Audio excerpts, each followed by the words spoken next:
Muy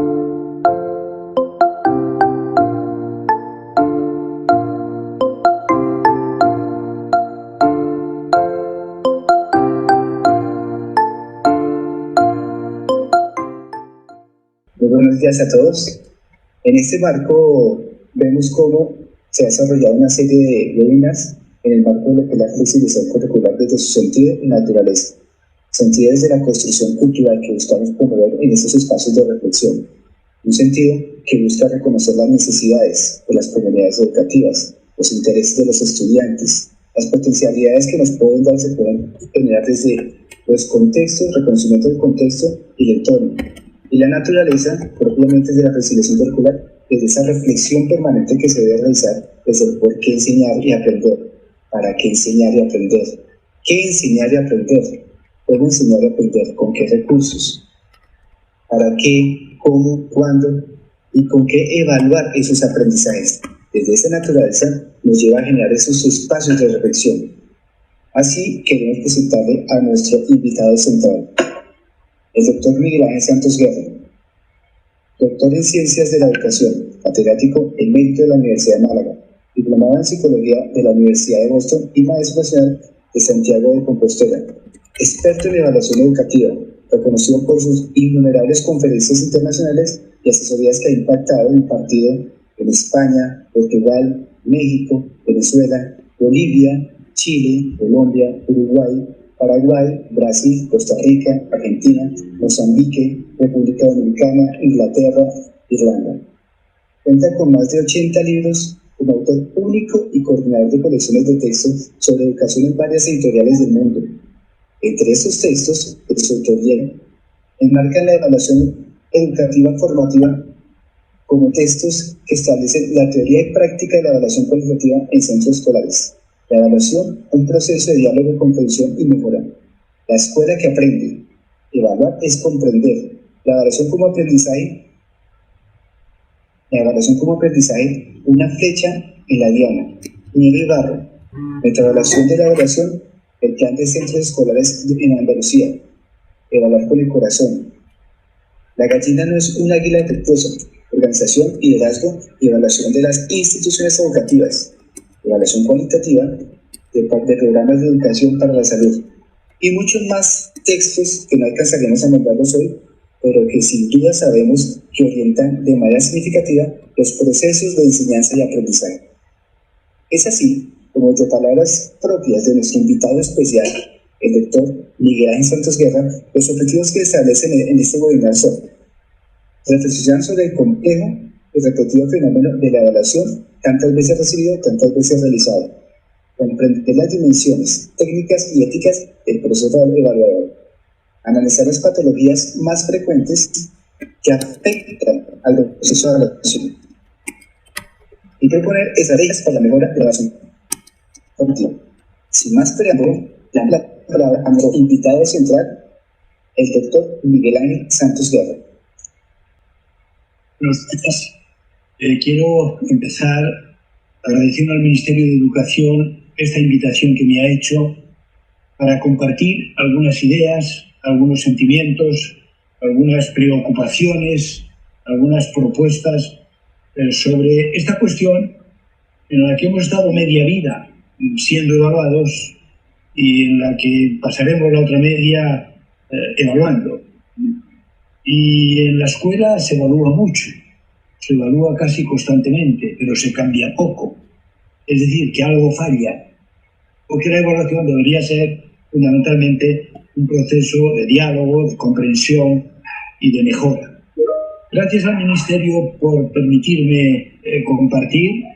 Cuenta una leyenda persa muy hermosa que al comienzo de los tiempos los dioses repartieron la verdad dando a cada persona un pequeño trozo, de tal manera que para reconstruir la verdad hace falta poner el trozo de cada uno. Humildemente, yo vengo esta mañana a poner mi pequeñito trozo y os insto a que cada uno pongáis vuestro trozo, porque el de todos es necesario para la reconstrucción y la búsqueda de la verdad. No hay ningún trozo insignificante, no hay ningún trozo despreciable. Pero gracias especialmente a quienes habéis dedicado vuestro tiempo a escucharme, porque significa que queréis aprender, espero no defraudaros, y queréis mejorar vuestras prácticas. Yo digo que las personas se dividen en dos grandes grupos, las inteligentes que aprenden siempre, ahí estáis vosotros, vosotras, y las otras que tratamos de enseñar a todas horas, ¿no? Bueno, muchas gracias. Y quiero compartir esas ideas con palabras que sean, ante todo, inteligibles, que sean también motivadoras, es decir, que se conviertan en un motor que estimulen el deseo de transformar las prácticas de la evaluación en su racionalidad y en su justicia. Y me gustaría también que fueran palabras amenas, ¿eh? Yo creo que el primer mandamiento de cualquier escritor, de cualquier orador, debería ser: no aburrirás ni a Dios sobre todas las cosas. Bueno, y a mí me gusta que cuando imparto una conferencia, que todo el mundo sepa dónde estamos. Es decir, qué guión es el que vamos a seguir, ¿no? Y lo veis aquí de forma muy clara. Hay 4 partes. Principios para la reflexión, propuesta de mejora, sugerencias para la acción que se desprenden de la propuesta de mejora y algunas consideraciones finales. De modo que cuando estemos en el 2 todo el mundo sabe que faltan 2 puntos, y cuando estemos en el 3 todo el mundo sabrá que falta uno solo. 4 partes, y vamos a ir a la primera, que son algunos principios teóricos que es muy importante reflexionar sobre el fenómeno. Hay quien dice: no, déjame de teorías, lo que quiero son orientaciones prácticas. Pero nada hay más práctico que una teoría. Algunos nos condiciona la vida entera una teoría, ¿no? Y esos principios son 11, los voy a ir planteando sucesivamente. El primero dice que la evaluación pone sobre el tapete todas nuestras concepciones, principios y actitudes. En mi libro Evaluar con el corazón hay un capítulo que se titula Dime cómo evalúas y te diré qué tipo de profesional y de persona eres. Es decir, que si yo tengo esta concepción de la enseñanza, aquí el saber lo tiene solo el profesor, lo tiene encerrado, lo tiene envasado, no es una construcción, es un constructo ya finalizado, el alumno es un recipiente pasivo y la enseñanza consiste en echar agua donde hay, en donde no hay. Mira, si yo tengo esta concepción de la enseñanza, ¿cuál será la evaluación?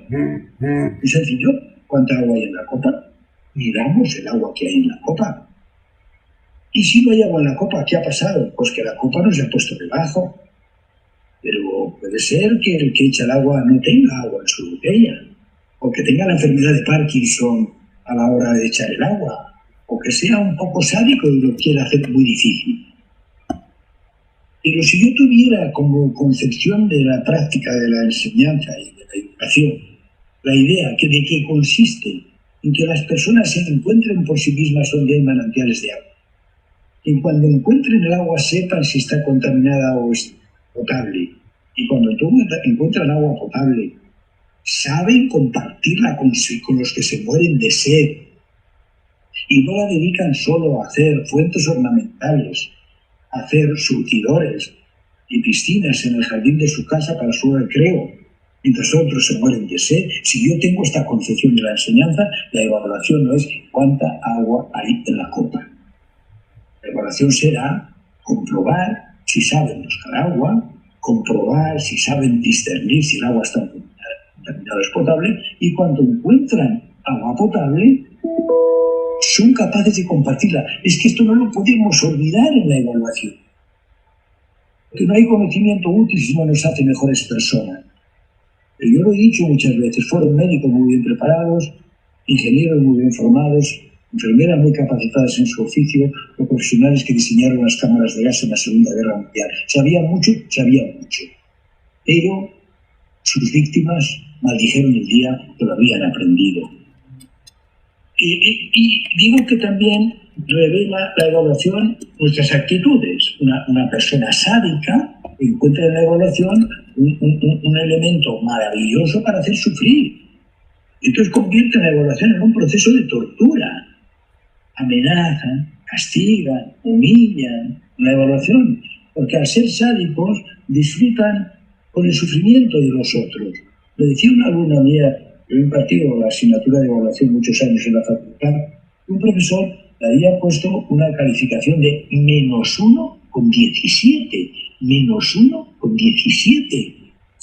Eso no es fruto del rigor, de la precisión y de la justicia. Eso es fruto de la perversión. La alumna me dijo, saqué la conclusión de que no solo era tonta pues sería 0, es que era peor que tonta.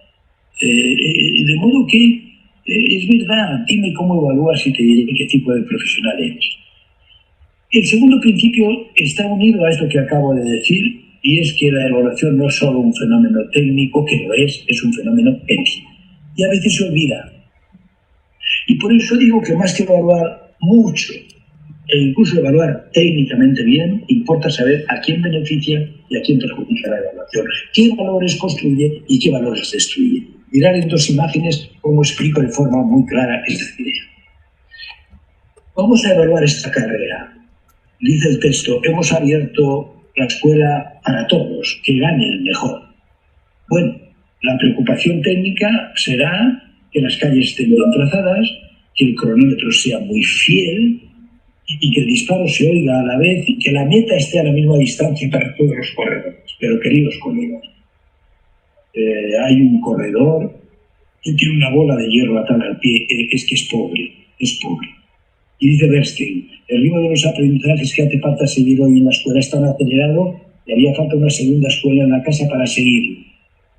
¿Y si no la tiene? Este corredor no está muy preocupado de que el cronómetro sea muy fiel. ¿Pero qué más le da que sea el cronómetro fiel? ¿Qué más le da que las calles estén bien trazadas? Que la meta esté a igual distancia. Y hay otro corredor que tiene una estaca atada a la cintura. ¿Qué le pasa? Pues es un inmigrante rumano que ha llegado a Bogotá, que ha llegado a Bucaramanga y que no sabe nada del lenguaje hegemónico en el que se imparte el currículum. Lo que le importa es la calidad del cronómetro. Puede ser muy fiel, pero está condenado al fracaso. Y otro corredor tiene una estaca atada al tobillo, es que tiene un síndrome de Down, un síndrome de Asperger, tiene una parálisis cerebral. Bueno, no puede avanzar, el cronómetro le da igual. Técnicamente hacemos una buena evaluación, éticamente hacemos una evaluación desastrosa. Dicho de otra manera, con una imagen que todo el mundo me atribuye, aunque no es mía, pero yo la he difundido por todo el mundo, para que la evaluación sea justa, todos realizaréis la misma prueba, vais a subir a ese árbol. Hombre, justa no. Cualquier adjetivo del diccionario de la lengua castellana le viene mejor a esta evaluación que el adjetivo justa. ¿Por qué? Porque cuando el evaluador dice preparados, listos, ya, el pájaro vuela en un segundo hacia la copa del árbol, pero el pez no se ha enterado de la consigna. Es más, si se entera, se considera un desgraciado o incapaz de hacer lo que tiene que hacer. Y el caracol dice, vamos con entusiasmo hacia el árbol, a toda velocidad. Pero al medio metro el evaluador le dice, caracol, torpe, lento, sucio, mira dónde estás. El pájaro de hace mucho tiempo que está en la copa del árbol. Y le dice al caracol, el evaluador, tú no vales. Queridos colegas, a los que por ser docentes, educadores, os supongo una enorme sensibilidad, no vale el caracol para ser caracol. ¿Cómo tú no vales? ¿Cómo tú no vales? Y la desgracia del caracol, la primera desgracia es que se lo diga, pero la desgracia más importante es que se lo crea. Porque si el caracol no se lo cree, pues camina hacia la base del árbol y al día siguiente está. Y un día después está en la copa del árbol. Pero si se lo cree, se va. Atención, profesores y profesoras, porque con la evaluación muchas veces practicamos terribles profecías de autocumplimiento. Y el tercer principio tiene que ver con el lenguaje. Atención, porque el lenguaje es como una escalera, ¿no? Y con la escalera se sube. Se sube a la comprensión, se sube a la liberación, pero por las escaleras se baja. ¿Se baja a dónde? A la confusión, se baja a la dominación. Muchos que habéis asistido esta tarde al webinar habéis venido pensando, vamos a plantear cuestiones sobre evaluación. Pero, ¿qué tiene cada uno en la cabeza? Pues cosas a veces muy diferentes a los que tienen otros. Hay quien identifica evaluación con calificación. Hay quien identifica evaluación con un proceso de assessment que consiste en medir los resultados, no los procesos, de los alumnos mediante pruebas estandarizadas, y según los resultados se establece el ranking. Bueno, yo no participo, no quiero esa forma de evaluación porque está cargada de amenazas, está cargada de injusticias y muchas veces hay una fe inquebrantable en ella. A mí me parece terrible y habría que combatirla. Algunas veces yo pienso, si fuésemos a la librería Dillons de Londres y viésemos allí qué libros hay sobre evaluación, o la librería Foyles, y nos dirían, oiga, ¿usted qué quiere de evaluación? ¿Lo quiere especificar? Y si decimos assessment, nos llevan a una sala que es distinta a si decimos accountability, a si decimos appraisal, self-evaluation, research. Pero nosotros en castellano decimos evaluación. Y es muy importante que sepamos qué es lo que estamos diciendo. ¿Por qué? Porque hay muchas personas que entienden que evaluación es la nota. Y yo creo que no es eso. Evaluación es un proceso. Y como tal proceso, atención, recoge una información rigurosa, emite un juicio sobre ella y atención a esto. Toma decisiones de carácter social, ético y pedagógico. Porque si no, eso que decimos calificación es como si fuéramos al médico y le dijésemos, doctor, quiero que me haga unos análisis, y el médico, después de hacer los análisis, nos dijese, está usted gravísimo, está usted en una situación de extrema gravedad. Y nosotros diríamos, oiga, ¿y qué pasa, doctor? ¿Qué hacemos? ¿Qué puedo yo hacer para mejorar? ¿Qué puedo hacer para salvarme de esa gravedad? No, mire usted, yo le he evaluado y la evaluación dice que está usted muy grave. Pero bueno, ¿y qué? ¿Y para qué? De modo que esa información rigurosa y ese juicio riguroso están encaminados a unas decisiones de carácter ético, de carácter psicológico, es decir, ¿para qué? ¿Para qué la evaluación? Y atención que este es un principio muy importante. La evaluación tiene muchos componentes. Yo hablo de dos. Uno es el de comprobar. Esto que tenían que saber lo saben, estas competencias que tenían que adquirir las han adquirido, estas actitudes que tenían que desarrollar las han desarrollado. Cuestión verdaderamente compleja, más compleja de la que pensaban. Se han hecho investigaciones que muestran que para que haya rigor en la corrección, solo eso, de ejercicios de ciencias, haría falta por lo menos 12 correctores. Y en ejercicios de letras más de 100. Y ya no pregunto si eso que se ha preguntado se corresponde con lo que se había explicado, con lo que se había trabajado, con lo que se había estudiado, y si eso que se había estudiado tiene algún interés y algún valor para la vida. Solamente en cuanto a la comprobación. Pero ojo, porque hay otro componente no menos importante, yo diría que más, que es el de atribución. Cuando no han aprendido por qué razón ha sido, es decir, hemos comprobado esos conocimientos que tenía que tener, no los tiene. ¿Por qué? ¿Por qué ha sido? Y tenemos que decir que puede haber distintas explicaciones. Que puede ser que el currículum no merezca la pena ser aprendido, o que los métodos hayan sido muy eficientes, o que la relación de los profesores y de los alumnos sea una relación enfermiza. Pero mirad, en mi libro Evaluar con el corazón hay un capítulo que se titula La evaluación de los alumnos, un proceso de aprendizaje para los profesores. Y consiste en una sesión, lo podéis hacer vosotros y vosotras. Recoger en una sesión de evaluación, como hice yo. Pedí permiso para analizar un componente de la evaluación, no dije cuál, y lo que quería yo comprobar era qué explicaciones daban los profesores ante el fracaso que tenían los alumnos. Y mirad, aquí están sintetizadas. Tengo las frases literales de los docentes. Son vagos, por ejemplo, dice, tiene pinta de vago, pinta, igual no es, pero tiene pinta, está en otro mundo, no trabaja, no hace nada, no tiene interés, no da golpe, pasa olímpicamente, es decir, han fracasado porque son vagos. Otro grupo de explicaciones las he agrupado, dicen, están mucho en la calle, no están en casa, no se dedican al estudio. Por cierto, a la salida de esa sesión me dijo un alumno, tengo un profesor que me dice que te veo mucho por la calle. Y él me dice, yo también le veo a él, pero a él no se lo digo.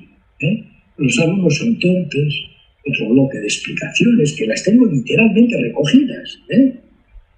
Es muy corto, no sé cómo ha llegado hasta aquí, la consideran tontita, es muy flojilla, es muy trabajadora, pero no llega, no tiene nivel intelectual, esta chica no tiene materia gris, tiene muchos problemas. Por cierto, no está en manos de los profesores que se resuelvan. Tiene problemas en la vista, al oftalmólogo, está fatal, es un enigma, al psicólogo, sus padres se están separando, al juzgado, el padre está en desempleo, es decir, que tienen problemas. Están desmotivados. Fijaros que no dicen los profesores a los que observé, no les sé motivar, o no puedo motivarlos, o no sé cómo motivarlos. No, dicen, están desmotivados. Están mal preparados de otros niveles. Por consiguiente, yo no puedo hacer nada, porque es que no tienen la base necesaria. No tienen técnicas de estudio como si fueran congénitas, ven mucha televisión, están en la red, están todo el día con el celular, la familia es muy mala, el grupo es desastroso, cada uno individualmente se salva, pero el grupo es muy malo. Y yo tengo alguna explicación que es antológica. Dice uno de los asistentes a la reunión, hacen muchas preguntas y te desconcentran. Bueno, queridos docentes, yo no digo que no haya nada de esto, que no haya nada de estas causas, sí, pero si el 100% se atribuyen a estas causas y no hay ninguna que mire ni a la institución, ni a la política educativa, ni a los docentes, ni a la organización de la escuela, ni a los procesos de evaluación, ni a las relaciones, estamos condenados a no mejorar. Y algunas veces, queridos colegas, es clamoroso que la explicación no está en estas que se reflejan aquí. Y de hecho hay docentes que tienen año tras año el 90% de fracaso, el curso gemelo el 2% del fracaso. Y entonces no puede decir el que tiene el 90% que él tiene siempre mala suerte y que le tocan los alumnos peores, ¿no? Porque la explicación lógica sería decir que la mala suerte la tienen sus alumnos, porque él siempre reprueba ese porcentaje aproximado.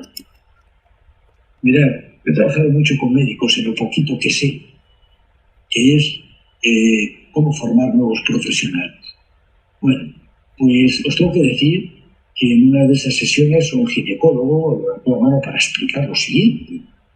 Lo tengo recogido en mi blog El Alarde, un blog en el que escribo cada semana desde hace 17 años y al que os invito a entrar porque hay muchos artículos de los 850, acaso un 10%, en que reflexiono sobre el tema de la evaluación. Me dice este ginecólogo, ¿puedo contar algo? Por favor.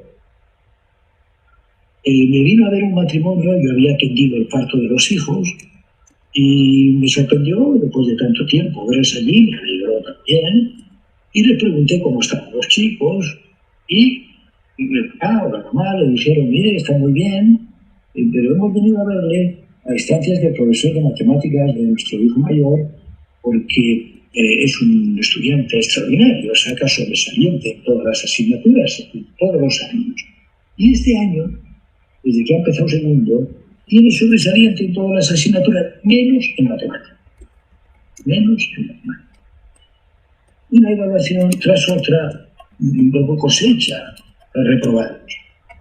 Y bueno, van a ver al profesor, explican lo que sucede y el profesor les aconseja que vayan a ver al ginecólogo que atendió el parto por si se produjo durante el parto alguna anomalía que explique por qué fracasa el niño en matemáticas. Es decir, le tocaron en un punto del cerebro que le impide aprender matemáticas de segundo, porque las de primero iba bien. Bueno, no es lógico pensar que en el fracaso de este escolar puede ser que pase algo en la forma de comunicarse profesor y alumno, en la forma de motivarlo, en la forma de hacer la evaluación. Me parece lógico, Y cuando hablaba de la cascada de explicaciones, esto es del nivel anterior, del nivel anterior, del nivel anterior, del nivel anterior, del nivel anterior, o recuerdo que en Madrid, en unas jornadas de escuelas de preescolar, de infantil, pues una de las asistentes levantó la mano y me dijo: profesor, yo creo que en España tenemos un problema muy importante en las escuelas infantiles. Es que los niños vienen mal preparados de sus casas. Bueno, entonces lavémonos las manos, todos los profesores de todos los niveles, porque el problema está antes. Bueno, acaso incluso algún padre se aplica al mismo sistema de exculpaciones, dirá que el problema es de los ginecólogos, y algún ginecólogo dirá que el problema es que los espermatozoides son de muy mala calidad con la contaminación. Cuando expliqué esto hace muchos años ya en Bucaramanga, en vuestra ciudad de Bucaramanga, alguien se me acercó y me entregó un documento que todavía conservo y que algunas veces comento y que tiene que ver con esto que digo, y que se titula La culpa es de la vaca. Entonces, es una historia en la que se produce un estrepitoso fracaso de la venta de artículos de cuero colombiano en el mercado de los Estados Unidos, y esto es la comprobación, fracaso, y ahora la explicación va a preguntarse por qué. Y un equipo de investigadores va preguntando a los productores, dicen que no es culpa suya, a las curtiembres dicen que no es culpa suya, a los mataderos dicen que no es culpa suya, a los ganaderos, y los ganaderos dicen que la culpa es de las vacas. La conclusión del equipo de investigación fue simple: los productores colombianos de carteras de cuero no pueden competir en el mercado de los Estados Unidos porque sus vacas son estúpidas. El texto no puede tener un título más elocuente: la culpa es de la vaca. Vamos al punto quinto. La evaluación, digo, no se realiza en la estratosfera o en una campana de cristal, se realiza en un contexto. El contexto es institucional, el contexto es social, el contexto es cultural, y ahora el contexto está en una dimensión que nunca habíamos visto, una dimensión que ha puesto patas arriba el sistema educativo, que ha puesto patas arriba incluso el mundo, y ahora tenemos que desarrollar el currículum de una forma que nunca lo habíamos hecho. La institución se disemina en el espacio y en el tiempo, la coordina un claustro virtual y se imparten los conocimientos y se cultiva el desarrollo integral en otras dimensiones que no existían.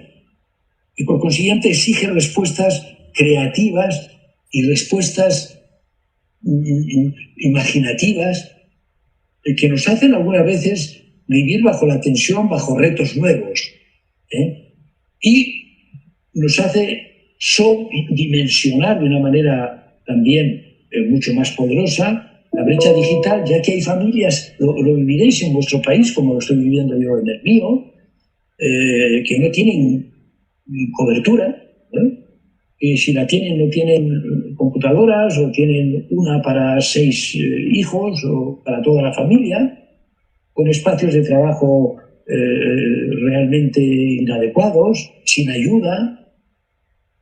Es decir, que tenemos un contexto que tenemos que tener en cuenta para poder desarrollar la acción, porque si no se tiene en cuenta el contexto, no se puede entender el texto.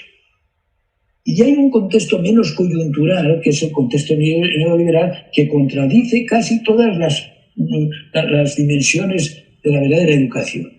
Porque la cultura neoliberal es individualista, es competitiva, está obsesionada por los resultados, practica un relativismo moral tremendo para obtener esos resultados y competir con los otros, olvida a los desfavorecidos. da un enorme peso a las leyes del mercado, tanto compras, tanto eres, tanto tienes, tanto vales, privatiza bienes y servicios, en fin, que estamos en un contexto que hace que la institución educativa y la evaluación educativa tengan que ser contrahegemónicas y el profesional tenga que ser un profesional contrahegemónico. Queridos colegas, es más difícil ir contracorriente que dejarse llevar, es más difícil. No me olvidéis esto en esta mañana del 23 de julio. Si uno solo lo entiende, lo vive, lo practica, daré por buena esta sesión. Solo a los peces muertos los arrastra a corriente. Solo a los peces muertos los arrastra a corriente. Y mirad, digo que sin conocer el contexto no se puede entender el texto. Yo tengo un libro titulado Ideas en Acción, publicado en la editorial Homo Sapiens. Son 70 ejercicios para la enseñanza y el desarrollo emocional. Uno de esos ejercicios es el que vamos a hacer para que veáis el tipo de iniciativa que contiene. Es un libro para hacer, no tanto para leer. Voy a leeros un texto sin que conozcáis el contexto. Y luego voy a volver a leer el texto con el contexto presente. Y vais a ver qué espectacular cambio se produce. Texto. Si los globos explotaran, el sonido no podría llegar, ya que todo quedaría demasiado alejado de la planta correcta. Una ventana cerrada también evitaría que se escuchase el sonido, ya que la mayoría de los edificios suelen estar bien aislados. Puesto que toda la operación depende de un flujo constante de electricidad, una rotura en medio del cable también produciría problemas.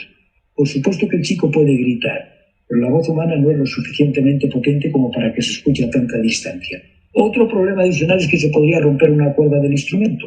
Entonces el mensaje no podría llevar acompañamiento. Está claro que para mejorar la situación tendría que haber menos distancia. Entonces habría menos problemas en potencia. Con un contacto cara a cara, un mínimo número de cosas podrían ir mal. ¿Ya habéis entendido? Si estuviéramos en una reunión presencial, le preguntaría ¿de qué va este texto? Y las veces que lo he hecho, pues recojo siempre respuestas de encogerse de hombros, hacer un gesto de no lo sé, pero voy a poneros el contexto y vais a ver cómo se ilumina el texto. Si los globos explotaran, el sonido no podría llegar, ya que todo quedaría demasiado alejado de la planta correcta. Es decir, si los globos se pinchan, el altavoz cae, no se oye. Una ventana cerrada también evitaría que se escuchase el sonido, ya que la mayoría de los edificios suelen estar bien aislados.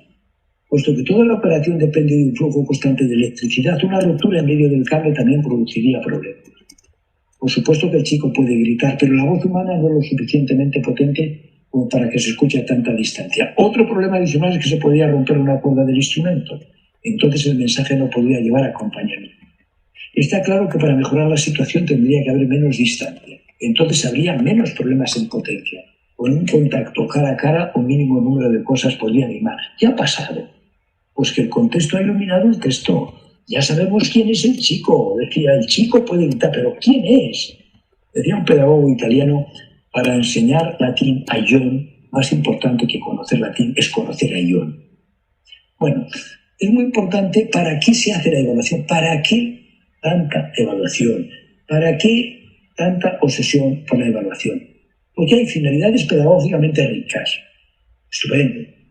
Comprender, motivar, aprender, mejorar, diagnosticar. Pero hay finalidades pobres. Pero, ojo, hay finalidades inútiles y hay finalidades nocivas. La evaluación sirve algunas veces para machacar, para torturar, para destruir, para desanimar. Y las inútiles es que sirven para perder el tiempo. Todo el tiempo que se utiliza inútilmente para evaluar podría destinarse a aprender. Entonces es muy importante las finalidades. Mirad, voy a pediros un pequeñito ejercicio que dura 1 minuto. Aquí hay finalidades posibles de la evaluación, funciones posibles. Clasificar, medir, comprobar, diagnosticar, comprender, mejorar, dialogar, controlar, comparar, calificar, jerarquizar, aprender, torturar, motivar. Podría haber más. Ahora os pido que hagáis este pequeñito ejercicio. Elegid de todas estas cuál es, a vuestro juicio, la más importante. la más valiosa, la más rica. Elegid una. Escribirla en un cuaderno, pensarla, escribirla en la computadora, una sola. Una vez hecho, ahora os pido otra cosa. Elegid la más presente en el sistema educativo colombiano. Es decir, ¿cuál es la que más se practica? La que más se practica. Y siempre que he hecho esto, siempre he visto lo siguiente. En la primera elección, mejorar, aprender, motivar, comprobar. Y en la segunda elección, siempre he visto elegidas estas. Medir, clasificar, comparar, calificar, jerarquizar. Y mi pregunta siempre ha sido esto. ¿Por qué no coinciden las funciones? Sí, unas huevonadas, ya que pagar con el SUBA, entonces que debemos también agregar algunas cosas y adicionalmente que nos va a proporcionar ahí un material que hemos pedido, entonces por eso se la mando con una de los requisitos para nosotros, que más está pelado y que está comprar el trabajo.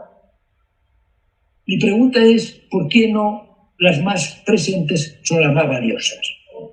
Exacto, sí, claro, esas cuatro voces con mucho, ¿no? Principio séptimo. Mirad, dice que la evaluación es al proceso de enseñanza. Efectivamente, tengo un ejercicio en Ideas en Acción que lo muestra de una manera extraordinariamente clara. Pido a una persona en los cursos presenciales que actúe como profesora y le pido que pida hacer al auditorio 5 cuadrados de igual tamaño, tangentes. Y lo tiene que hacer de espaldas, sin repetir y sin responder a ninguna pregunta cuando no se ha entendido. Os puedo decir lo siguiente. Si lo he hecho 100 veces, en las 100 no ha habido ni una sola persona que lo haya hecho bien. A continuación, esa misma persona se da la vuelta y dicta a los asistentes otra secuencia de 5 cuadrados, distinta, pero similar, y ahora lo hace repitiendo cuando no se ha oído, o respondiendo a todas las preguntas, y oh maravilla, el 100% lo hace bien. Es decir, que la evaluación en el primer caso recoge un fracaso estrepitoso del 100%, y en el segundo un éxito también estrepitoso del 100%. ¿Qué había pasado?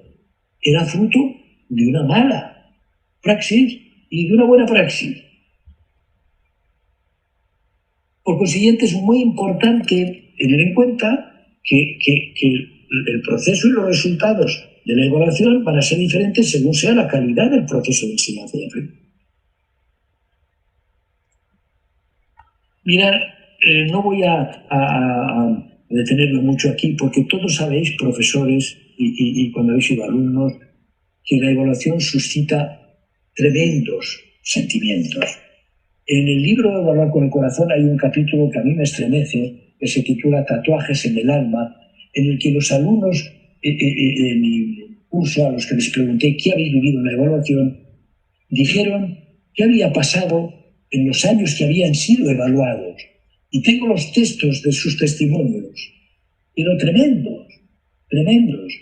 He vivido, dice un alumno, dimensiones negativas de la evaluación como el estrés, la inquietud, la ansiedad, la competitividad y el anhelo injusto por destacar. Dice otro, me hundieron. Desde ese año no tengo miedo, tengo pánico a la evaluación. Y tomé una decisión, cambiarme. Es decir, que es muy importante que no pensemos que unos somos máquinas de enseñar, otros máquinas de aprender, unos máquinas de evaluar, otras máquinas que son evaluadas. Es muy importante tener esta esfera en cuenta. Este principio acaso os sorprende, pero viene a cuento de que en España tenemos una ley que cita la palabra evaluación 120 veces. El ministro de Educación le escribí una carta en la que decía, señor ministro, más importante que pesar el pollo, que está usted pesando el pollo a todas horas, es engordarlo con una buena alimentación, con dosis adecuadas. Es decir, que tenga buenos profesores, que tenga pocos alumnos en el aula, que tenga buenas condiciones para el aprendizaje, que los profesores estén bien pagados, que los profesores tengan horas para la reflexión, para la investigación. Es decir, dedicar más tiempo a engordar el pollo que a pesarlo.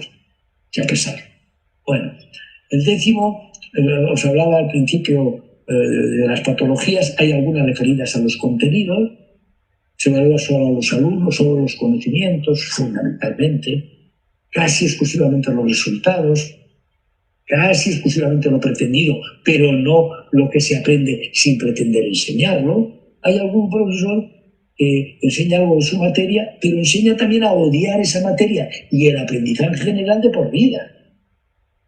Y se suele focalizar mucho en lo negativo. Aquí hay un error, aquí hay una falta, aquí hay un problema, pero sin valorar de la misma manera los aspectos positivos del aprendizaje. En una ocasión hice en un curso esta pequeña experiencia. Llamé a un asistente y le dije, sube aquí conmigo, y le enseñé esta hoja. Y le dije, ¿qué hay aquí? Y me dijo, un punto negro. Milagrosamente no había visto la hoja blanca, solo había visto el punto negro. Pero está el punto negro, pero hay mucho blanco. Yo no le dije qué hay dibujado en esta hoja, yo le he dicho, ¿qué hay aquí? En un curso se lo hice esta pequeña experiencia a una maestra y 3 o 4 años después me la encontré y me dijo, ¿te acuerdas que me mostraste un punto negro en una hoja blanca? Solo vi el punto. Sí, me acuerdo. Mire, ¿sabes dónde tengo esa hoja? La tengo en mi clase, le he puesto un marco y la tengo en un clavito colgada, la hoja, para no olvidarme de que en la evaluación no puedo solo ver el punto negro. Hay patologías de proceso, se evalúa muy individualmente, muy jerárquicamente, la evaluación tiene mucho poder, muy competitivamente, fríamente, por eso he escrito evaluar con el corazón, y muy teórica. Mira, en los cursos que os decía que he trabajado con médicos, cuando hacemos la evaluación, no le decimos al médico, enumere las características que tiene un infartado. No. ¿Qué hacemos? Se contrata a un actor, el actor simula un infarto y la evaluación es que lo atienda, que lo salve. Porque ¿de qué nos sirve que sepa las características de memoria? Que después no sabe intervenir. Y el último principio tiene que ver con el título que habéis puesto a la conferencia y lo resume todo. Si hablamos de evaluación educativa, de evaluación formativa, es porque educa a quien la hace y a quien la recibe. Recibid esta pregunta, haceros esta pregunta y responderos a esta pregunta con rigor. ¿Es educativa la evaluación que hago? ¿Me educa a mí como evaluador? ¿Educa a mis evaluados? Bueno, el punto más importante de los 4, estamos en el 2, era el 2. ¿Por qué? Porque es la propuesta de mejora. ¿Cómo podemos mejorar? No digo cambiar, digo mejorar. Y aquí voy a hacer dos alternativas, una que no considero como deseable y otra que es la que os voy a proponer. ¿Cuál lo considero deseable? La que yo llamo racionalidad técnica, para que no os asusten las palabras, al docente como ejecutor, como aplicador. Funciona de una manera que entenderéis perfectamente. Por una parte están los investigadores, las investigadoras, que diagnostican y comprenden lo que pasa con la evaluación, ganan más dinero que los profesionales, no dan clase, tienen más jerarquía epistemológica, y cuando los políticos quieren mejorar la educación en la escuela, a través de leyes, a través de prescripciones, consultan a los investigadores, pero no a los profesionales. ¿Y qué hacen los profesionales? Ejecutar lo que el prescriptor ha dicho según lo que había investigado el inteligente investigador. Esto no funciona, porque está diseñado para tontos que no lo saben hacer, hay que explicárselo en la ley, y para vagos que no lo quieren hacer y hay que imponérselo a hacer por una ley. Imaginaros que en Colombia se pretendiese mejorar la cirugía de esta manera. Ley general para mejorar la cirugía. Artículo primero, hay 3 tipos de bisturí. Artículo segundo, 3 tipos de hilos. Artículo tercero, los tiempos entre la anestesia y la operación.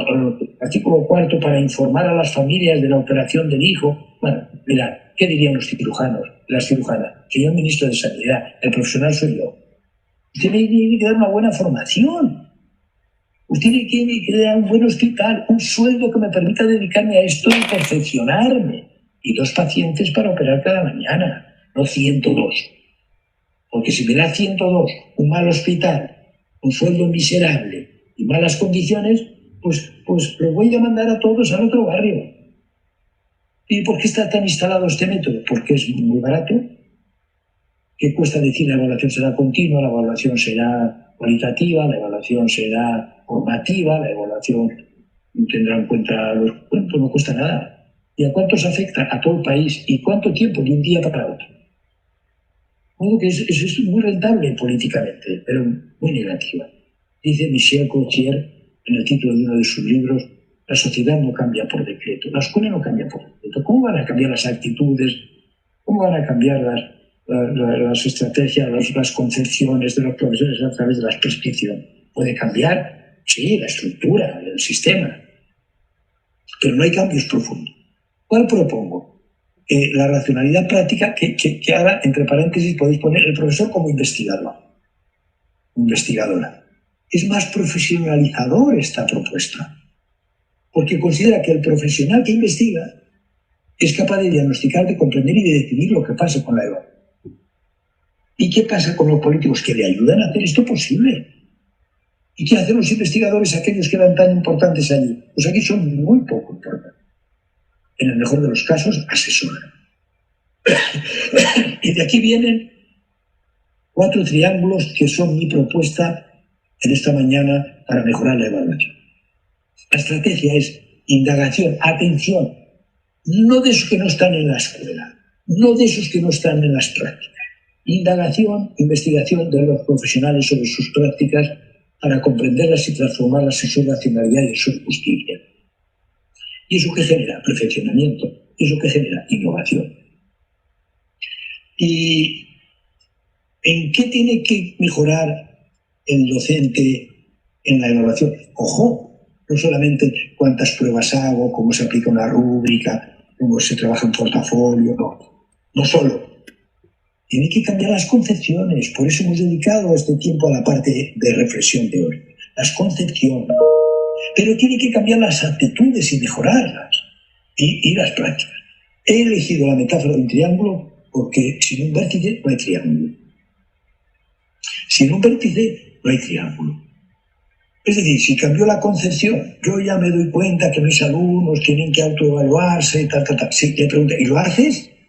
Dice, no, es que tengo un grupo muy malo, este año no puedo. Bueno, pues es como si no hubiera cambiado nada.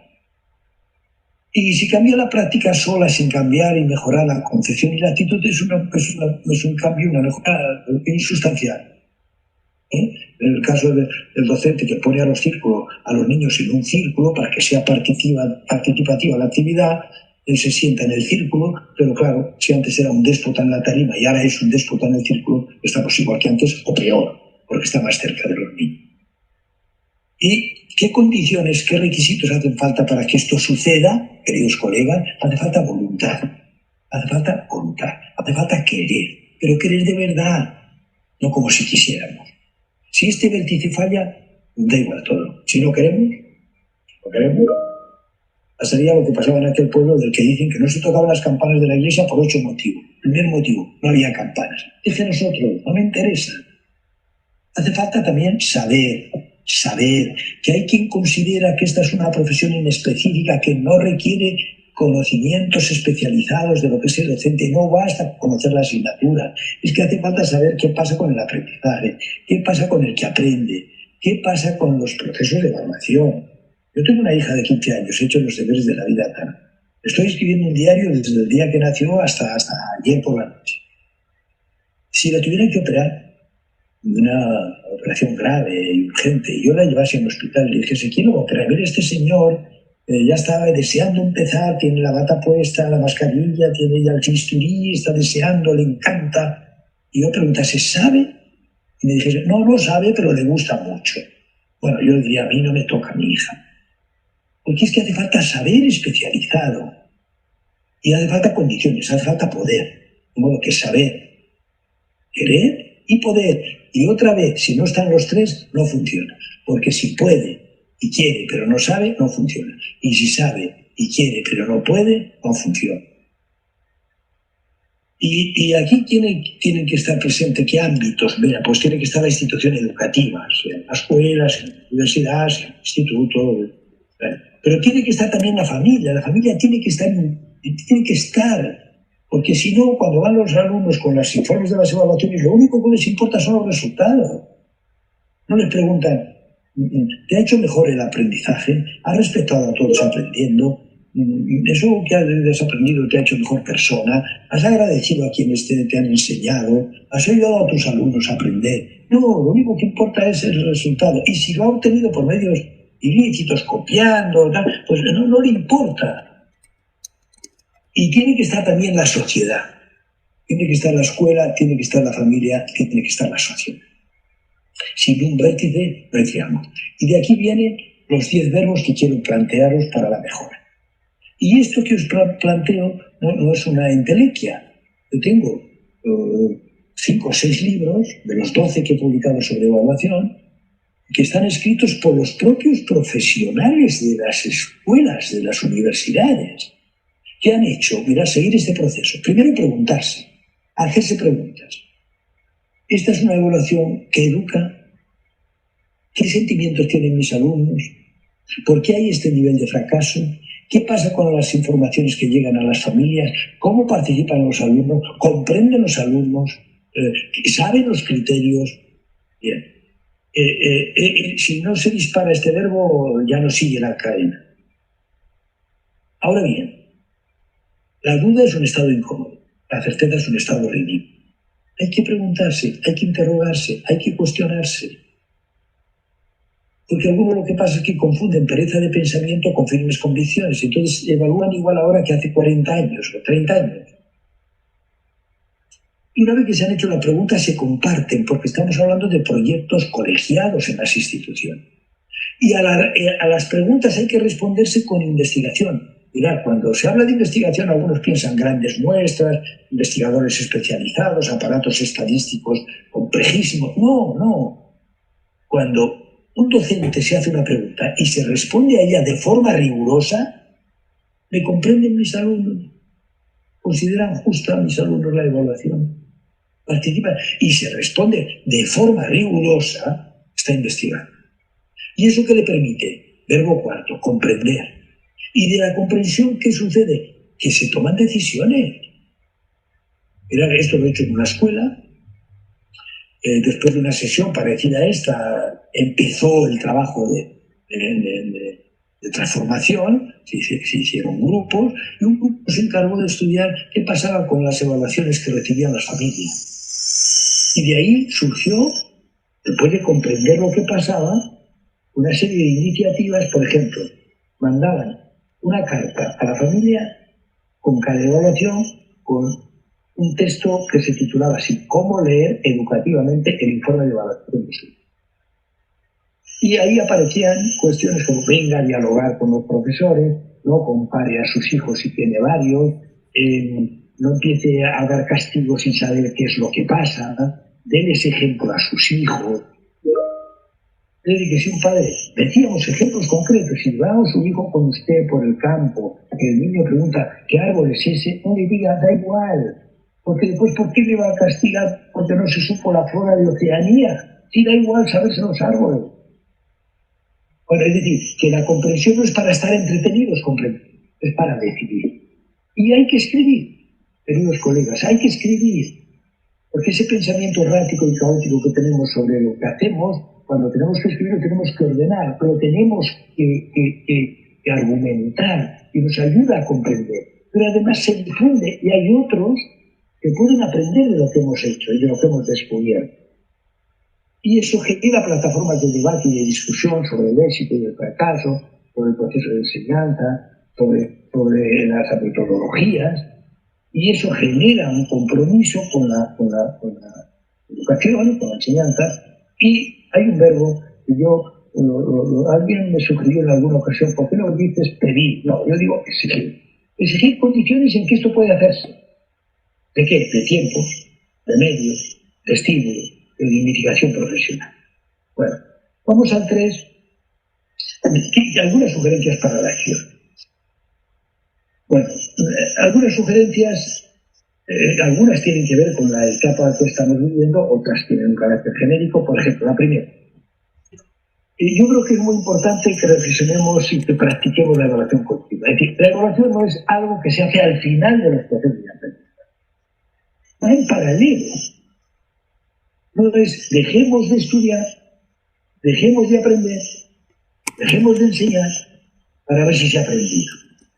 Mientras vamos enseñando, vamos comprobando si se aprende.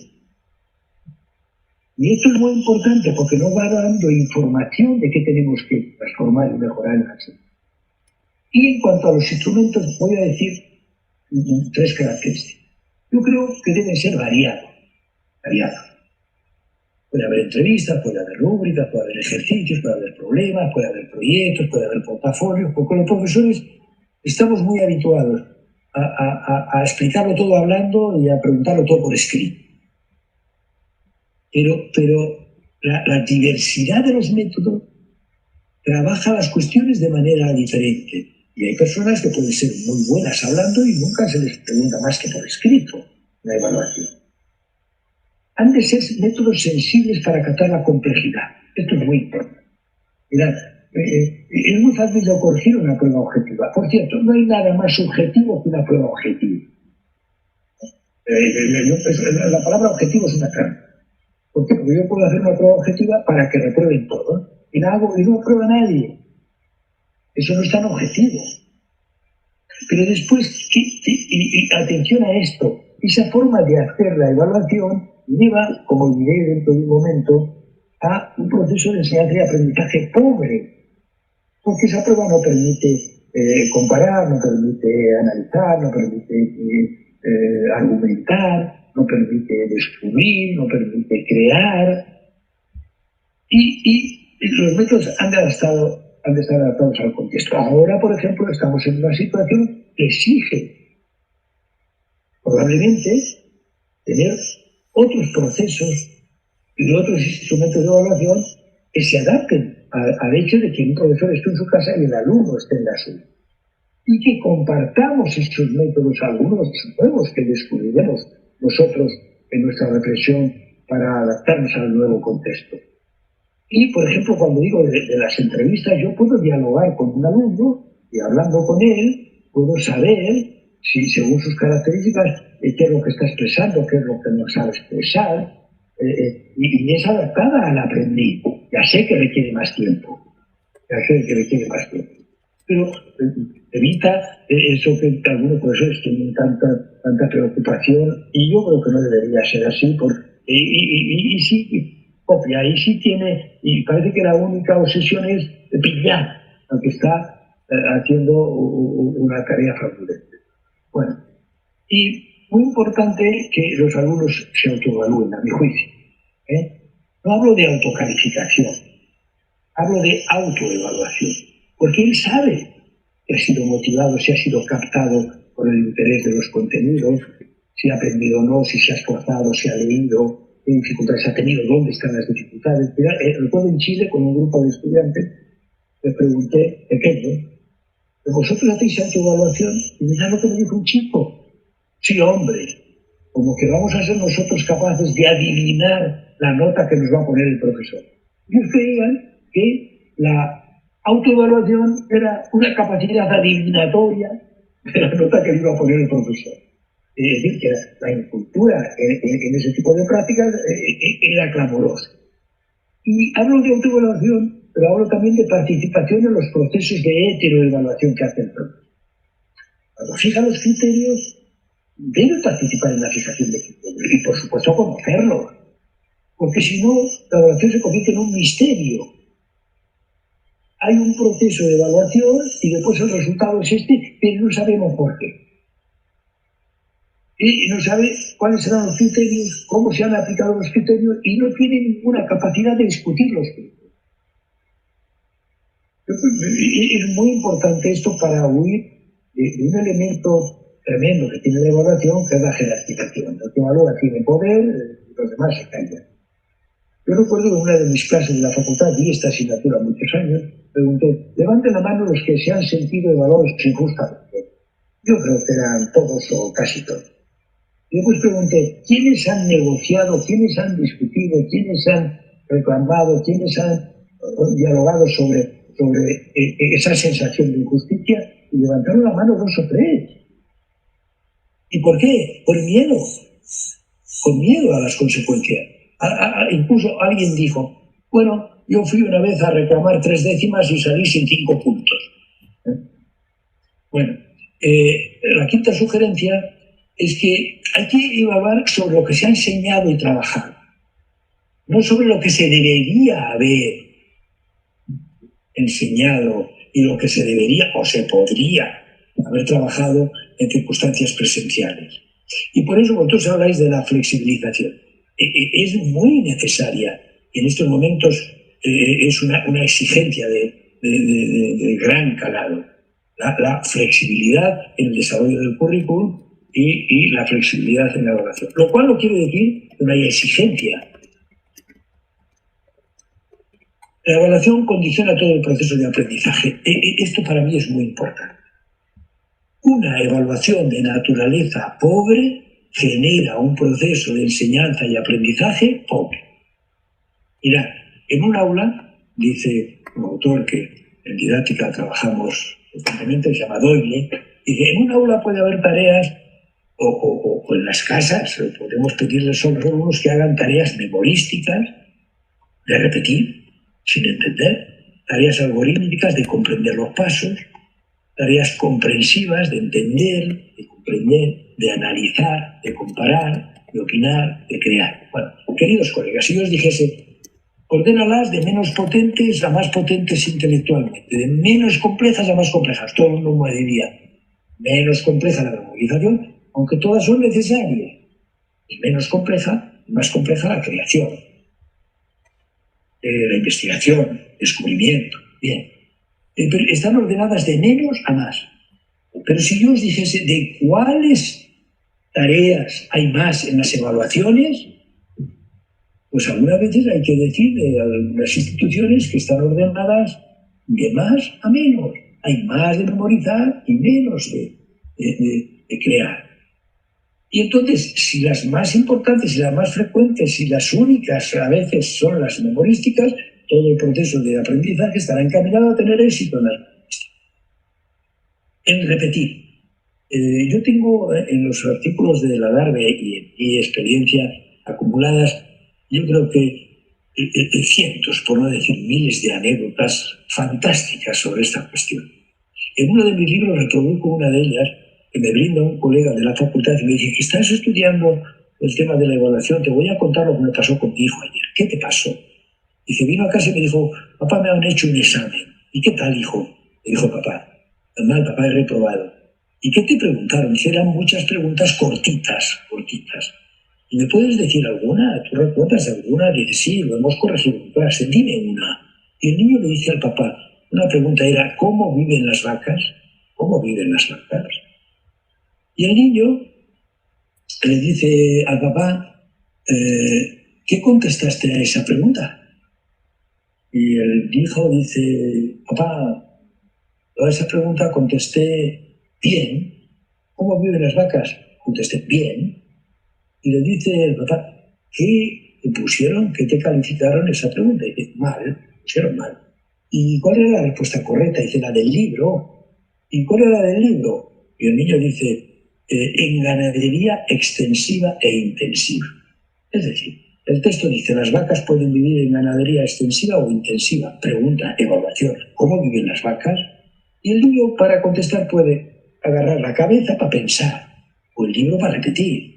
Y de piensa, ¿cómo viven las vacas? Pues muy bien, mejor que yo 1000 veces, porque no van a la clase, no hacen exámenes, mugen cuando quieren, yo no puedo hablar, corren por el prado, yo no puedo moverme, comen cuando quieren, pastan, yo no puedo sacar el bocadillo, duermen si se cansan, yo no puedo poner la cabeza en el brazo. Bueno, ¿cómo viven? Maravillosamente. Eso está mal. Pero si dice en ganadería extensiva o intensiva, sin entenderlo ni él ni el profesor, está perfecto. Está perfecto. Me contaba un profesor de historia que había preguntado en la clase quién fue el sucesor de Felipe II, y un niño levantó el brazo, de esos que tienen el mollo de las respuestas averiadas, nada más decir quién, ya levanta la mano. Y a ver tú, ¿quién fue el sucesor de Felipe II? Y con mucho aplomo el niño contesta, su primo Genito. Y dice, pues ¿cómo Genito? ¿Cómo un primo? La línea dinástica, ¿cómo va a ir por los primos?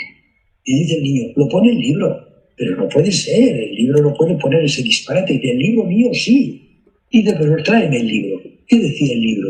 A Felipe II le sucedió su primo Génito, en la otra línea. No había entendido. ¿Por qué repetir? Me contaba una profesora de lengua que uno de sus alumnos estaba preparando un examen que decía, el texto decía, el verbo ser es un mero atributo. Y el niño cuando llega a la palabra mero, sin decirle nada a su papá, le pregunta, papá, ¿qué es mero? Y el papá le dice, hijo, el mero es un pescado. Al día siguiente va a hacer el examen y una de las preguntas es, ¿qué es el verbo ser?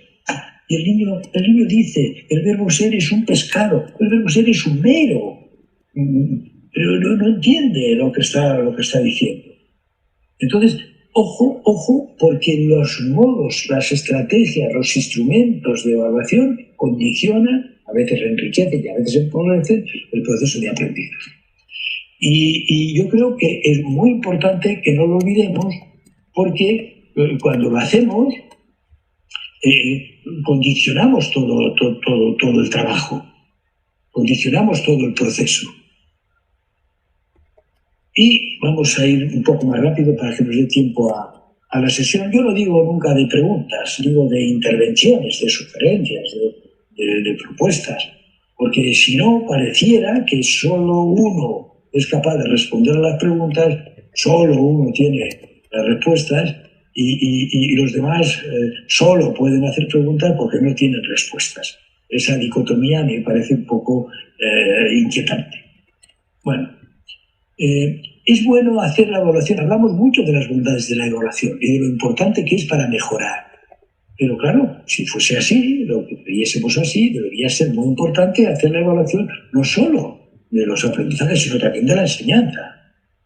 Porque si tiene la evaluación la potencialidad de mejorar los aprendizajes, si evaluamos la enseñanza, también tendría la posibilidad de evaluar, de mejorar la enseñanza. Y la octava,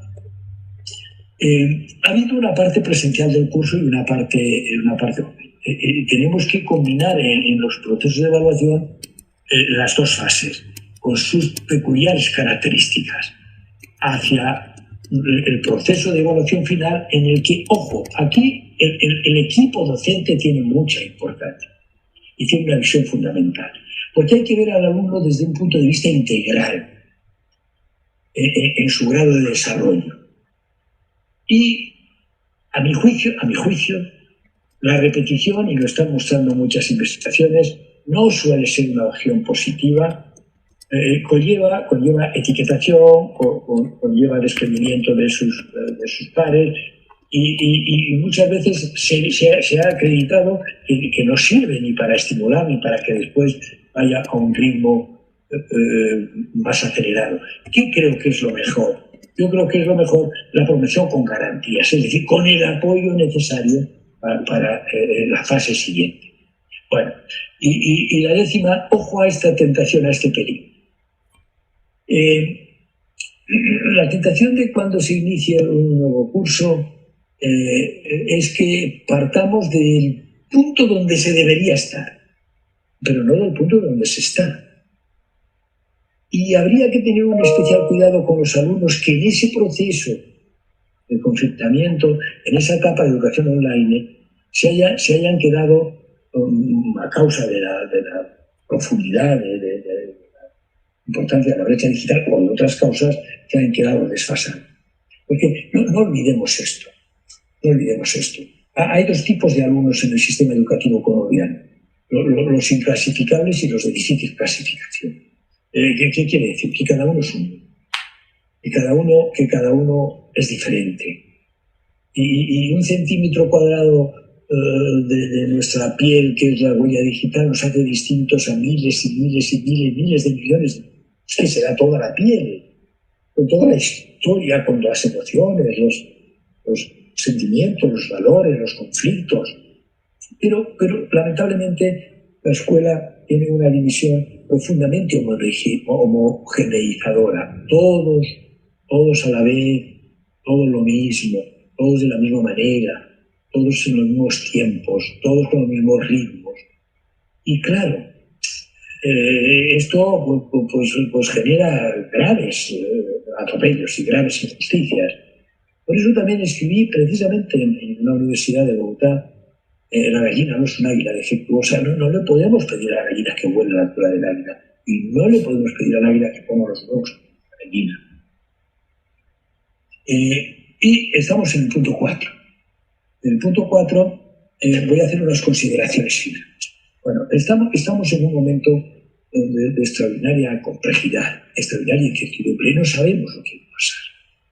En España, después del periodo de confinamiento, estamos viviendo una serie de rebrotes. Ayer tuvimos 730 contagios, más que en la fase de confinamiento. ¿Por qué? Porque está produciéndose un fenómeno para mí muy preocupante. Y probablemente el próximo sábado, yo escribo todos los sábados en el blog, sale el artículo en el periódico de papel, pero yo a la 1 de la mañana lo cuelgo en el blog. Y ese artículo se va a titular Inconscientes e irresponsables. Hemos mirado mucho tiempo a los políticos, a ver qué decisiones tomaban, hemos mirado mucho tiempo a los sanitarios, hemos mirado también a los docentes, pero yo creo que es la hora de la ciudadanía, la hora de la gente, la hora de las personas de a pie. ¿Y qué pasa? Que cuando esas personas no son conscientes de la situación, pues salen a la calle sin mascarilla, no respetan la distancia de seguridad, acuden a fiestas masivas. Os voy a contar, y lo diré en el artículo: en una ciudad de España que se llama Pamplona, ha habido una iniciativa de organizar un partido de fútbol de 11 infectados contra 11 negativos. A mí me parece tan locura. Yo digo, estas personas no tienen conciencia de la realidad. Es que es la muerte del prójimo, es que es la expansión de la pandemia, es que es la ruina de la economía. Y ahora está en nuestras manos. Entonces, inconscientes. Digo, algunos actúan como niños sin mirar el juicio, o como locos que no tienen entendimiento, y hay otros irresponsables que sí lo saben, pero que les da igual. Les da igual que contagien a otros ciudadanos, a personas de su familia. Y voy a decir que la educación responde a esos dos elementos. ¿Por qué? Porque la educación es un proceso que nos capacita para discernir, para pensar, para comprender, para saber cuáles son las causas, cuáles son los efectos, tanto en el nivel general como en el orden particular. Y eso respondería a ese problema de la inconsciencia. Si estuviéramos educados, si fuéramos personas educadas, y por eso a mí me hace a veces interpelar, pero ¿qué hemos hecho en la escuela o qué han hecho esas personas en las escuelas, ¿no? En las universidades? Y la otra faceta es la irresponsabilidad. Y efectivamente la educación tiene un elemento ético, un elemento moral, que hace que seamos solidarios y que seamos capaces de ser personas con convicciones y comportamientos que no dañan al prójimo. Y yo pienso que la inconsciencia y la irresponsabilidad se combaten desde la educación. También se combaten con las multas. No voy a decir que no se combate, pero esa no es la solución. ¿Por qué? Porque si solo obedezco a la multa, cuando no me vean, me pillen, cuando no me sorprendan, podré obrar de una manera inapropiada. Y ahora hay aquí una llamada que considero muy importante al optimismo. Porque esta tarea de la educación es una tarea intrínsecamente optimista. Intrínsecamente optimista. Y todo puede ser para el bien. Y la crisis nos puede ayudar a ser mejores. Y de hecho podemos salir fortalecidos de ella. Y salir más unidos. Y salir más solidarios.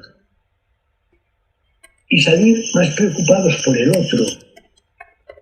Y ver que eso que decimos de la nueva normalidad, si la normalidad nos ha llevado a este desastre, tenemos que cuestionarlo. Tenemos que poner en tela de juicio muchos hábitos, muchos comportamientos.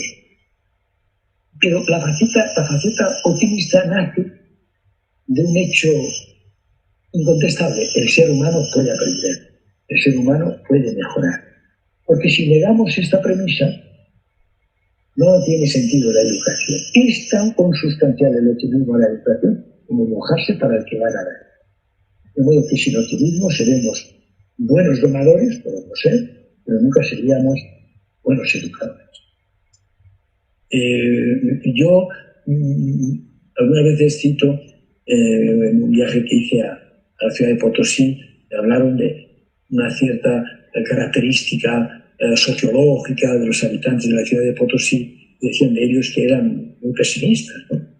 Y se les había acuñado el siguiente dicho: cuando un potosino se desmaya, no vuelve en sí, vuelve en no. Bueno, yo quisiera para los educadores, lo quisiera para todos los ciudadanos, que no fuésemos así, que al levantarnos cada día no dijésemos no se puede, es imposible, no hay nada que hacer, está todo perdido, esto no tiene solución, sino que pensásemos desde esa visión optimista, podemos salir, podemos mejorar, podemos, porque ese optimismo es una parte fundamental del logro. Luis Rojas Marcos tiene un hermoso libro, La fuerza del optimismo, y en otro libro, La pedagogía del optimismo, he leído que la siguiente referencia: es cierto que los optimistas ven alguna vez una luz donde no existe, pero ¿por qué los pesimistas quieren ir a apagarla inmediatamente?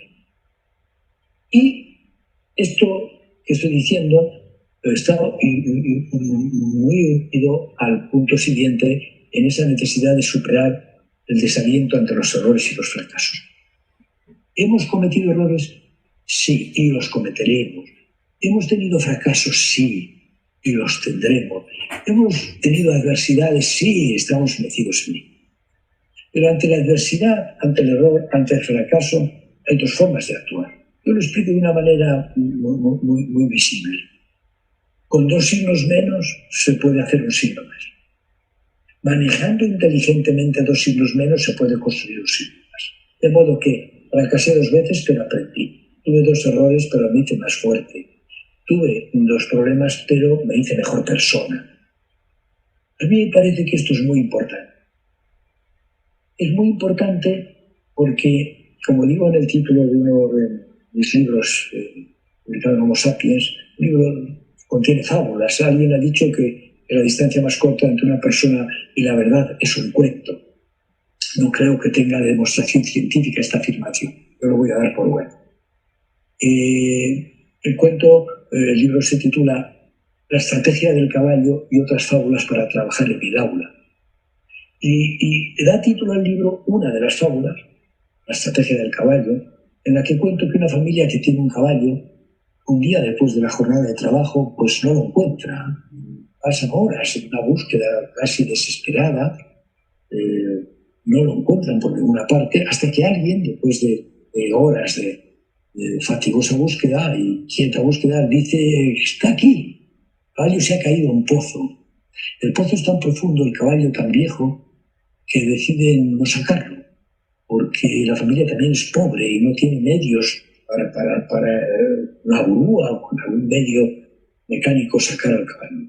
De modo que deciden enterrar al caballo porque ya es muy viejo y evitar que el pozo sea un un peligro para los viandantes. Van con palas, echan tierra sobre el caballo y el caballo, al sentir la tierra en los lomos, la sacude violentamente, la tierra cae a sus pies y el caballo sube de nivel.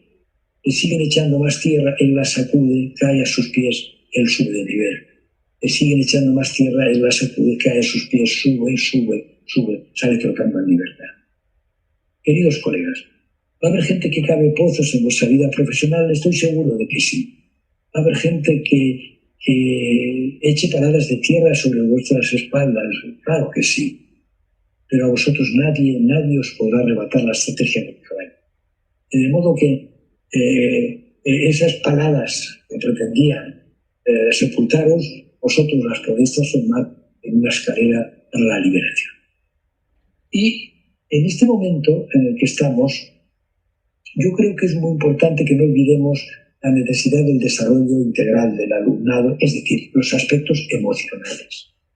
Hay un incremento de riesgo de que la obsesión por el desarrollo del currículum académico sea exclusiva.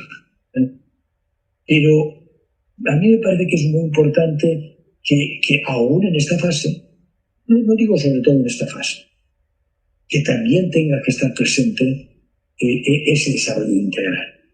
Y luego lo diré cuando hable de que lo esencial es el amor. Sí, los chicos necesitan conocimientos, herramientas, estrategias para entender el mundo, para trabajar en el mundo, sí, pero necesitan que estemos a su lado, necesitan que nos sientan presentes, necesitan saber que cuentan con nosotros. De hecho, en la editorial Homo Sapiens este mes de mayo, no lo pude presentar en la Feria del Libro de Buenos Aires porque se desató la pandemia. Iba a presentar, y está publicado, Educar el corazón, los sentimientos en la escuela.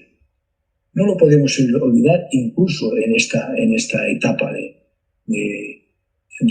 trabajo desde las casas,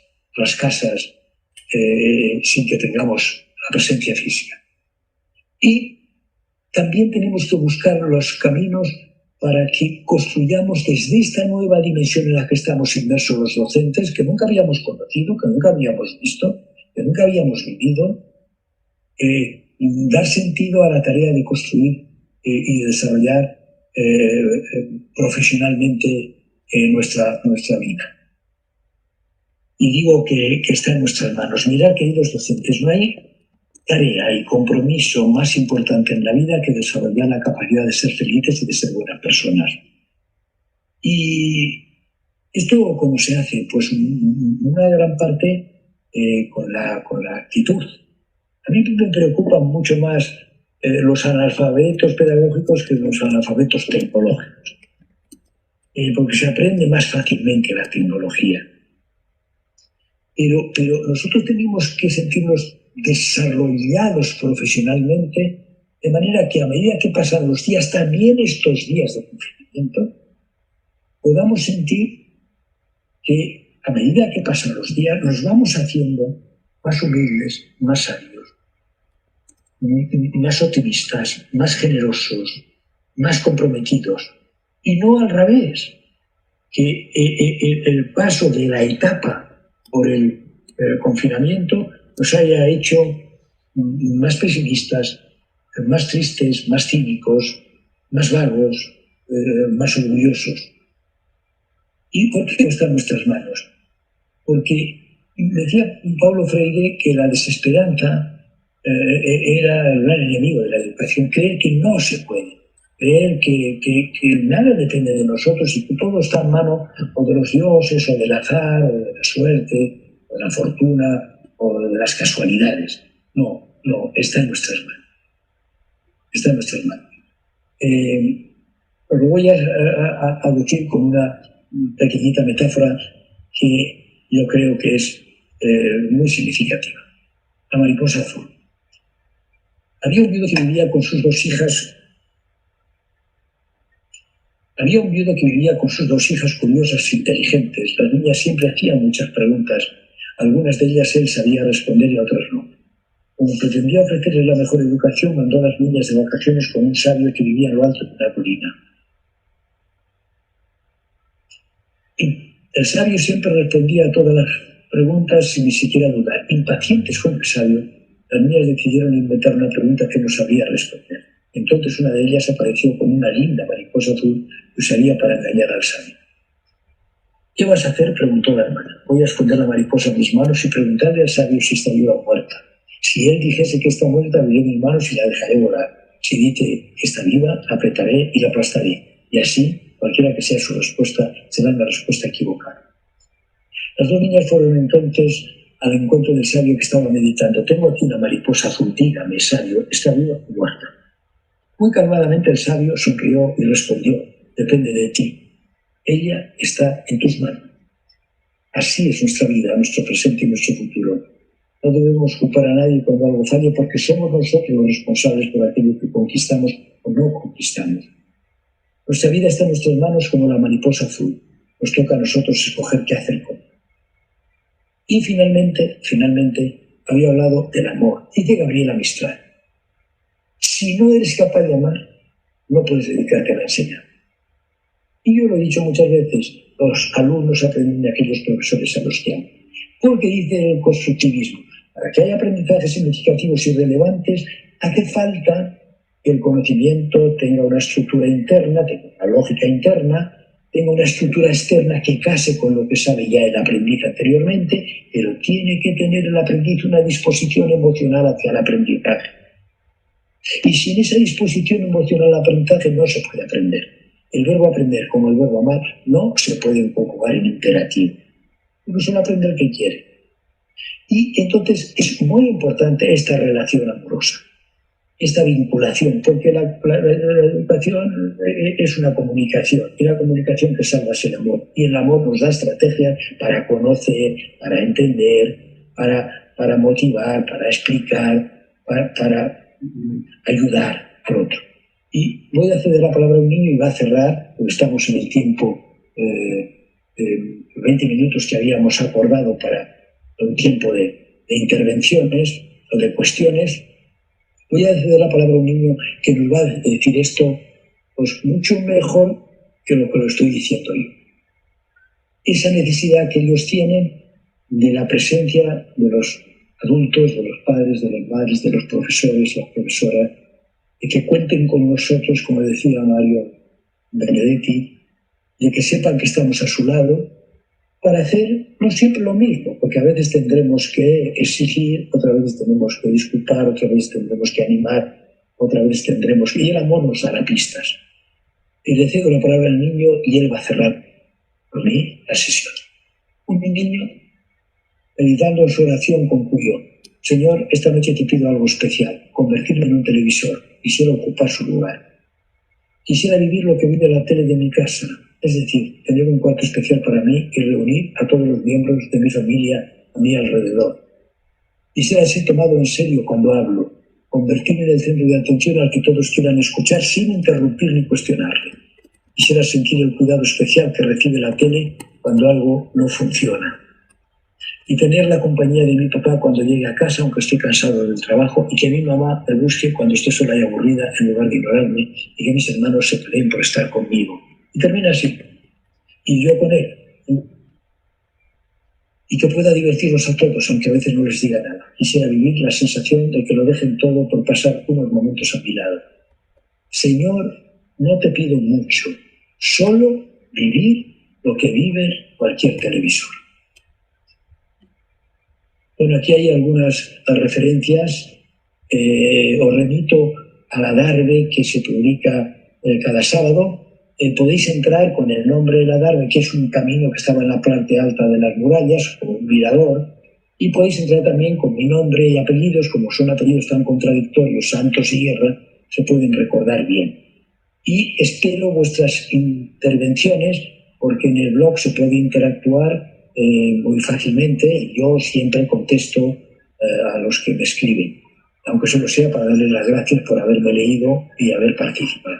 Y solo me queda deciros que gracias por participar y que estoy encantado de abrir este espacio de de reflexión, de debate, de cuestiones que podamos compartir.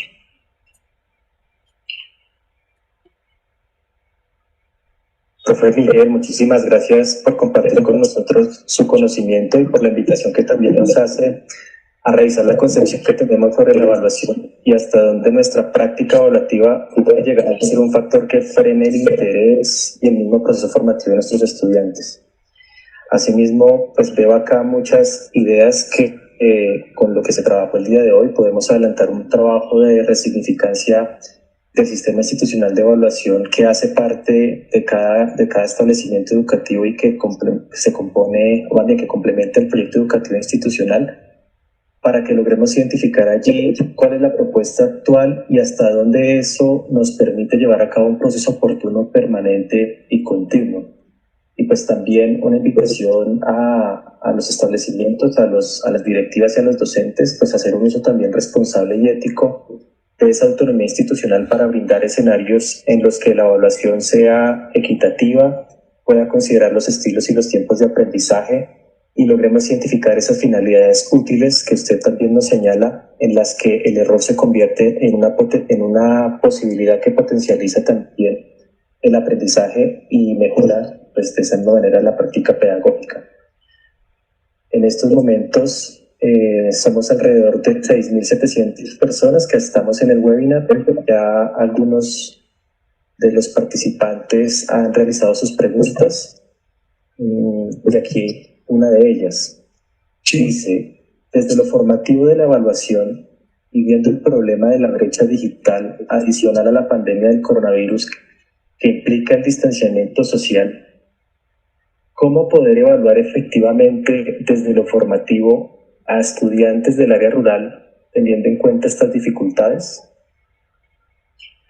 Bueno, yo he dicho que es muy importante tener en cuenta el contexto para entender el texto. Y este es un contexto. El contexto rural, que tiene unas características determinadas sin pandemia, pero que con la pandemia se ha hecho todavía más contundente. ¿Qué hay que hacer? A mi juicio, conocer ese contexto, conocer esa realidad, conocer esa circunstancia. ¿Por qué? Porque según sea el diagnóstico del problema, será la respuesta que tengamos que dar. Porque no es igual que no haya cobertura. Porque si no hay cobertura, la solución es muy distinta a si hay cobertura mala, escasa, un solo celular para toda la familia, o a si hay dificultad en el manejo del software, o si hay unas circunstancias familiares que impiden el proceso de enseñanza y por consiguiente también el proceso de evaluación. Conocer el contexto, conocer la circunstancia, conocer la situación es fundamental. Y después, según, me puedo dar una respuesta para cada circunstancia. Según la circunstancia, habrá que desarrollar el modo de solucionar el problema. Yo cuento que una pareja se encuentra una mañana en la cocina y uno le pregunta al otro: oye, ¿tú qué haces aquí? Y yo busco una naranja. Y dice la pareja: ¡ay, qué casualidad! Yo también. Abren el frigorífico y hay una naranja sola. Hay un problema. Yo les pregunté a mis alumnos: ¿qué haríais? Y alguien dijo: partirla por la mitad. Bueno, quieren los dos una, pero una solución. Otro dijo: echar las suertes. A uno le toca y a otro no. Bueno, es una solución. Alguien más pragmático preguntó a qué hora se producía ese encuentro, y al decir yo por qué, dijo: porque si están abiertas las fruterías pueden bajar y comprar, o ir y comprar. Y alguien más romántico dijo: no era una pareja, o la puede ceder uno al otro, para ti, cariño. Y yo les dije: mirad cómo sigue la conversación. ¿Tú para qué quieres la naranja? Yo para hacer un zumo. Y el otro dijo: no, yo para echar unos trozos de la monda en un arroz con leche y que le dé un poco de acidez. Luego la solución no era ninguna de las que habían planteado, era hacer zumo y darle la monda. De modo que es muy importante, primero, ser conscientes de que pueden darse problemas. Segundo, conocer los problemas. porque la solución en alguna ocasión no estará en manos del profesor, sino de otras instancias que tengan que llevar a la casa la cobertura o que tengan que llevar materiales para que pueda el alumno aprender y pensar y comprobar si realmente está aprendiendo. Más cosas. Profesor Miguel Ángel, qué gusto, qué alegría. Realmente para nosotros como docentes aquí en Colombia es fantástico escucharlo, tener toda esa reflexión que nos permite como reconocer otras miradas que nos pueden aportar a la parte de evaluación. En ese sentido, quiero contarle que hemos recibido una innumerable cantidad de elogios, de saludos, de apreciaciones de docentes que lo reconocen por toda esta experiencia, por todo este proceso que lleva en la parte de evaluación, y que también son reconocidos aquí en Colombia, y me gustaría como también puntualmente la profesora Livia Estela Niño, Alfonso Tamayo, José Miguel Díaz, la profesora Isabel Jiménez, Eider Fabián de Cauca, Amanda María de Sahagún, Elizabeth Arango de Cali, Adelaida Merchán de Santander y muchos otros. Estamos en compañía de más de 3.000 docentes que están acá escuchándolo, oyéndolo. Y en este marco, y más en la postura que nos muestra de estudiantes, en clasificarles y verificar calificaciones, los profesores formulan 2 preguntas interesantes que me gustaría formularlas para que nos pudiera dar como esa respuesta. ¿Qué estrategias pertinentes se pueden implementar para una evaluación que reconozca la diversidad de las personas? Y otra, para poder dar y avanzar, ¿cómo seguir fortaleciendo el compromiso de los padres y madres con el aprendizaje en casa desde la evaluación formativa? Bien, me has planteado 2 cosas complementarias, interesantes las 2, la diversidad. Claro, algunas veces las condiciones que tienen los docentes de tiempo, espacio, de número de alumnos, lo complican. Por eso yo alguna vez hago mucho hincapié en que tiene que haber condiciones que permitan la atención a la diversidad.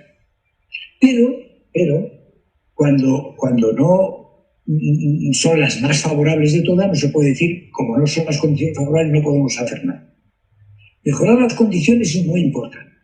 Menos alumnos en las aulas, más horas para desarrollar los procesos de evaluación de carácter cualitativo, más tiempo para poder romper prácticas muy homogeneizadoras. Segundo, es imprescindible, como decía antes en la pregunta que me hicieron sobre la escuela rural o la brecha digital, conocer qué características tienen las personas que aprenden. ¿Quién es el que aprende? ¿Quién es el que aprende? Y podemos adaptar los métodos y los instrumentos de evaluación a las características de esas personas. Y hay una cuestión que me enlaza con la que habéis planteado después de los padres y de las madres. Una de las fuentes de conocimiento de los alumnos es la de los padres y las madres. Porque a veces el niño en la escuela no es el mismo que el niño en la casa. Y no sabemos lo que hace en la casa, pero no sabemos cómo es en la casa. A mí me parece que es muy importante que los padres aporten ese conocimiento. Segundo, que apoyen también al profesorado en sus planteamientos, en sus quehaceres, en sus iniciativas. Por consiguiente, que haya un diálogo entre la escuela y la familia, fluido, fácil. A veces las resistencias están en la familia y a veces las resistencias están en la escuela. He escrito 2 libros sobre este tema. Uno que se titula El crisol de la participación y otro que se titula La escuela sin muros, sobre la participación de las familias inmigrantes en el proceso educativo de sus hijos y por consiguiente en la evaluación. Hay también procesos formativos que se pueden hacer con las familias para que la familia, pues claro, la escuela puede hacer muchas cosas respecto a la evaluación de los aprendizajes, de las actitudes, de los valores que se destruyen en la familia. Y por eso me parece tan importante esa colaboración, esa presencia, esa participación de las familias en la escuela. Yo recuerdo un año que hice esta experiencia que os brindo a algunos por si os va. El equipo directivo, el departamento de orientación, los profesores de las distintas áreas los profesores, hasta los administrativos, escribimos a las familias un documento que decía ¿qué espero de las familias? El equipo directivo, ¿qué espero de las familias? Y después les pedimos a las familias la contestación a esas inquietudes. ¿Qué espero del equipo directivo? ¿Qué espero de los profesores de matemáticas? ¿Qué espero del departamento de orientación? ¿Qué espero de los administrativos? Y se estableció un diálogo por un canal diferente al que habitualmente teníamos, que eran las reuniones presenciales. Ahora, buen momento en la pandemia para que escribamos. Más cuestiones. Sí, profe Miguel, pues sabemos nosotros que en estos momentos el trabajo y el avance que se da desde casa ha hecho que tengamos que flexibilizar no solamente la propuesta curricular, sino también que hagamos un proceso de priorización de aprendizajes. En esa línea hay una pregunta y es ¿qué consideraciones podrían tenerse en cuenta para establecer una promoción o no de un estudiante que no alcance a evidenciar todos los aprendizajes que se llegaron a establecer y que por esta coyuntura de trabajo en casa no muestran evidencias? Claro, yo lo decía cuando hablaba de la promoción. A mí me parece mejor promocionar que repetir. Claro, hay que estudiar cada caso, Pero aquí se está dando por supuesto que sí promociona, pero que tiene carencias. Y ahí está el diagnóstico. ¿Cuáles son las carencias que tiene ese aprendiz que se han producido por el periodo de pandemia porque no ha tenido las condiciones adecuadas o por otros motivos, circunstancias familiares, una crisis personal del alumno, ¿no? Que ha entrado en una fase de desánimo, de inactividad? Entonces, ¿qué es lo que le falta para que esté en condiciones de seguir el currículum de una forma adecuada? Para que no se quede, pues sí, le hacemos pasar, pero en algún momento de ese paso se queda estancado. No. ¿Cuáles son esas carencias que vosotros aludís a ellas? Le faltan algunas evidencias. Bien, ¿cuáles son? Y esas evidencias, ¿cómo se pueden solventar?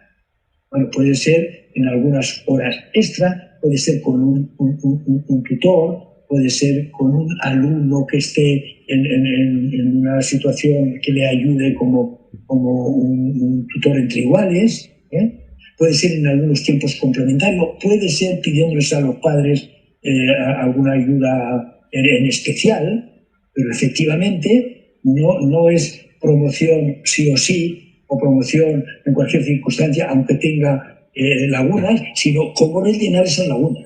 Primero, cuáles son y cómo rellenarlas, para que pueda seguir con éxito.